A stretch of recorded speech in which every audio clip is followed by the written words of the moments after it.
Halo, jumpa lagi di BG Channel. Pada kesempatan kali ini, kita akan mempelajari tema 2, sub ketiga, pembelajaran kedua. Materi yang dibahas pada pembelajaran hari ini adalah PPKN, Matematika, dan SPDP. Untuk tujuan pembelajaran, bisa kalian lihat pada daftar berikut.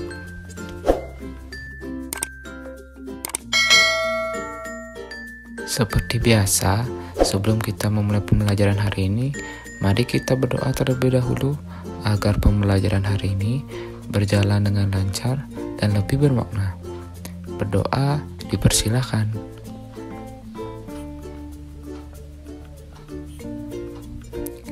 Berdoa selesai. Nah, mari kita mulai pembelajaran hari ini.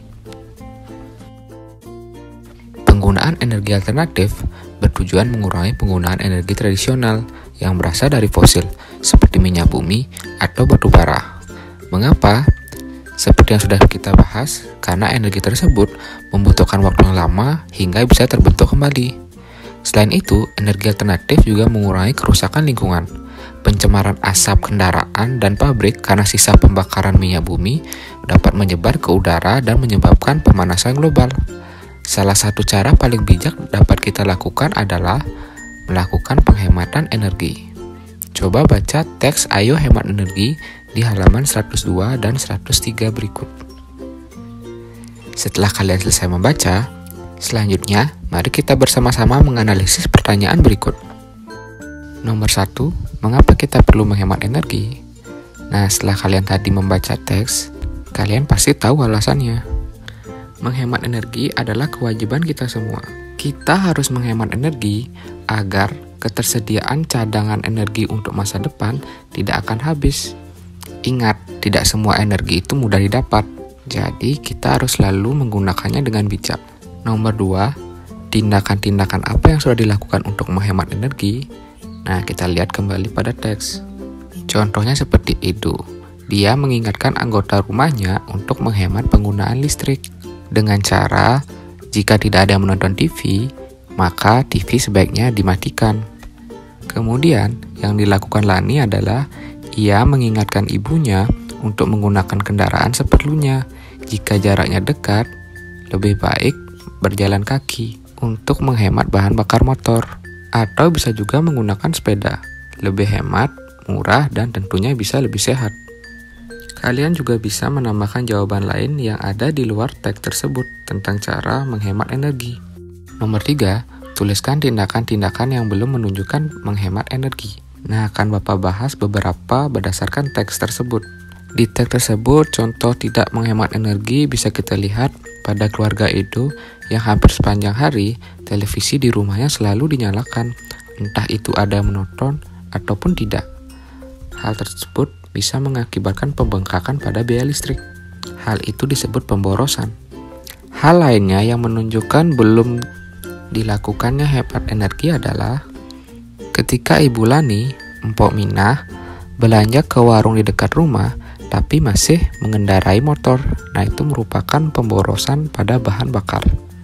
Terakhir, hal baik apa yang kamu bisa pelajari dari cerita di atas? Yang bisa kita pelajari tentu saja bagaimana kewajiban-kewajiban kita untuk menghemat energi di sekitar kita agar tidak cepat habis.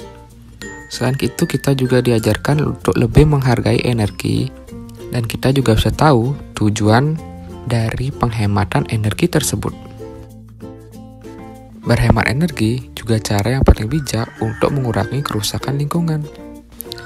Coba Bapak mau tanya, hal apa saja yang sudah kamu lakukan untuk menghemat energi? Mari tuliskan hal-hal baik yang sudah kamu lakukan untuk menghemat energi. Tuliskan pada tabel di bukumu. Sekarang, amatilah lingkunganmu.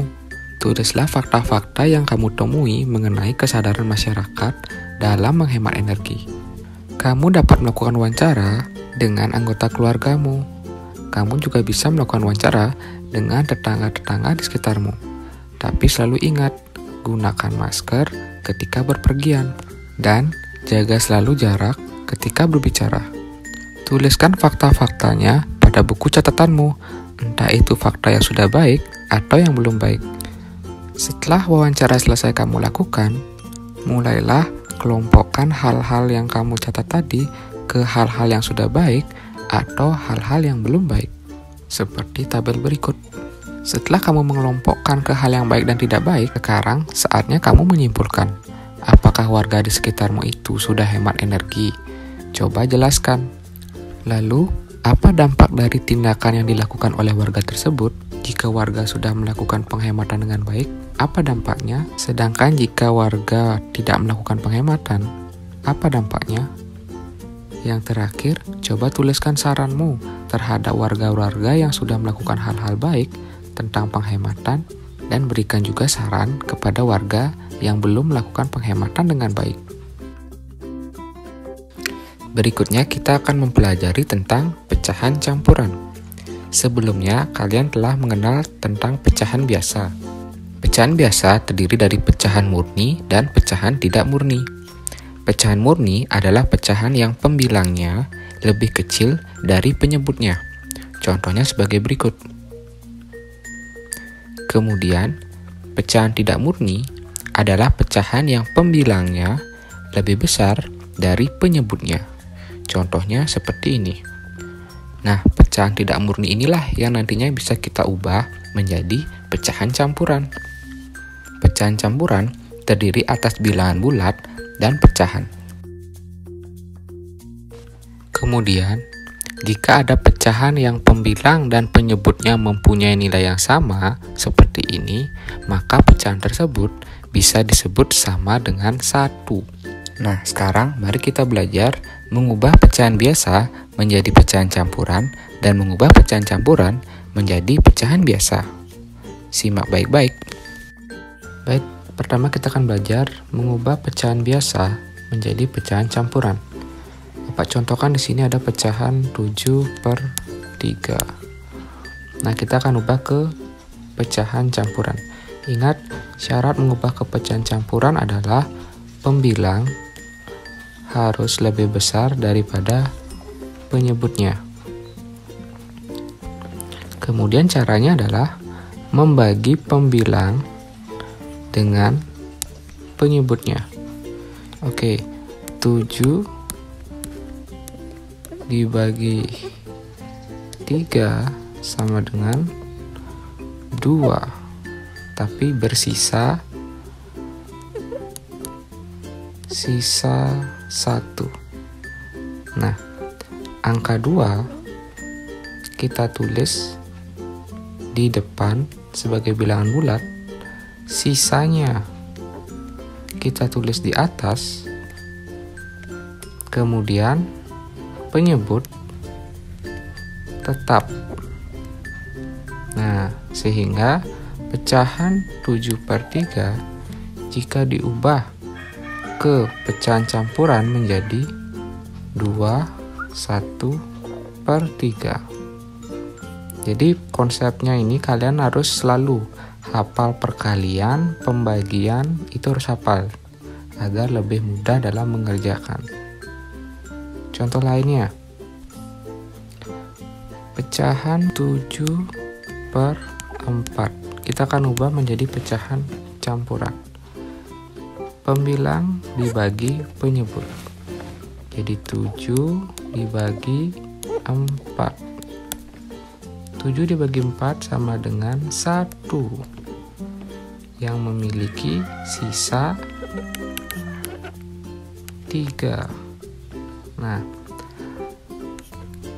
maaf di sini aku tulis hasilnya letakkan di depan sebagai bilangan bulat, sisanya letakkan di atas, masukkan penyebutnya. Nah, jadi pecahan 7/4 diubah menjadi pecahan campuran menjadi pecahan 1/3/4. Sudah paham ya? Baik, berikut kita akan belajar mengubah pecahan campuran menjadi pecahan biasa. Perhatikan, di sini ada contoh pecahan campuran. Rumus untuk mengubahnya adalah penyebut, kemudian dikali dengan bilangan bulat di depannya, lalu hasilnya ditambah dengan pembilang di atasnya. Itu rumusnya. Jadi kalau soal seperti ini, penyebut 5 dikali 2 sama dengan 10 ya. Kemudian 10 ditambah pembilang di atasnya, tambah 2 berarti 12/5. Nah, seperti itu cara mengubahnya.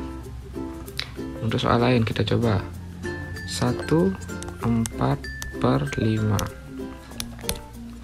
Jadi seperti tadi, penyebut dikali pembilang, 5 dikali 1, hasilnya 5. Lalu hasilnya tadi ditambah dengan pembilang di atasnya, 5 tambah 4 sama dengan 9. Lalu penyebut tetap dimasukkan di bawahnya. Nah, jadi seperti ini cara mengubah pecahan campuran ke pecahan biasa. Untuk latihan, coba kerjakan soal di buku tema halaman 110. Selanjutnya, kita akan belajar menyanyikan lagu Aku Anak Indonesia sesuai dengan tinggi rendah nada yang benar dan tempo yang benar.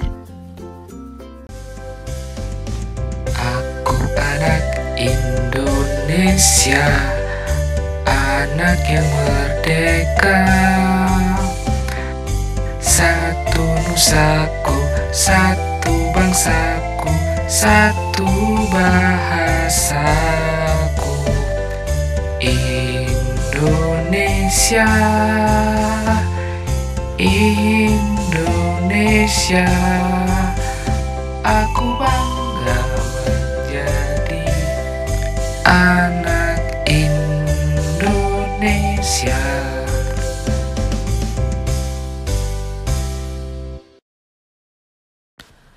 Teruslah berlatih sampai kamu benar-benar bisa. Demikian untuk pembelajaran hari ini. Bapak harap apa yang sudah dijelaskan hari ini bisa kalian terima dengan baik, kalian mengerti, dan kalian resapi.